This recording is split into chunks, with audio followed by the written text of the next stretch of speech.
The abortion debate will continue raging after Coney Barrett's confirmation.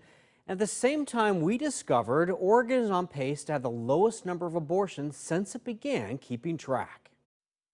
Whether I say I love it or I hate it, it signals to litigants that I might tilt one way or another in a pending case. During confirmation, Amy Coney Barrett refused to discuss her personal feelings about Roe v. Wade.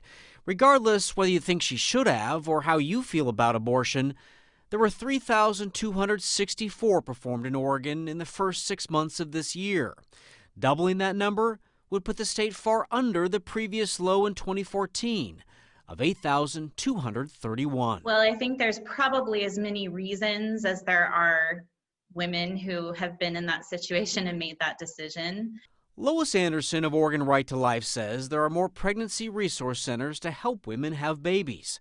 She says better access to health care and the availability of information on the internet are significant factors. You can go on your phone and you can see images of, babies giving the thumbs up or sucking their thumb or dancing in the womb. And so there's this really just general knowledge that an unborn child is not anything other than a growing human being. The numbers in Oregon started to dip in 2001 when there were more than 14,000 abortions.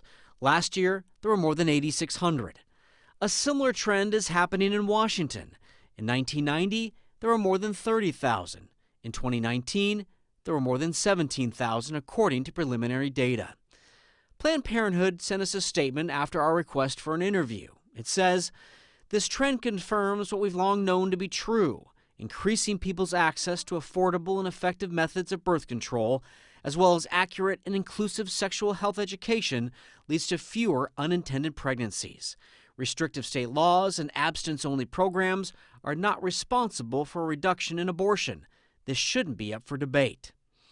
A recent CDC report said in addition to better health care and contraception access, there are other factors like mandatory waiting periods in some states, increasing acceptance of unmarried mothers, and changes to the economy.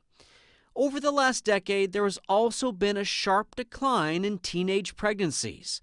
The CDC says evidence suggests these declines are due to more teens abstaining from sexual activity and more teens who are sexually active using birth control. And we can't forget the pandemic also likely plays a role. Exactly what, that has to be determined. Now, the numbers showing Oregon on a record low pace could change significantly when they're made final next year. For instance, in 2018, the state was on pace the first 6 months to have the lowest number ever. The final numbers were low, but not record low.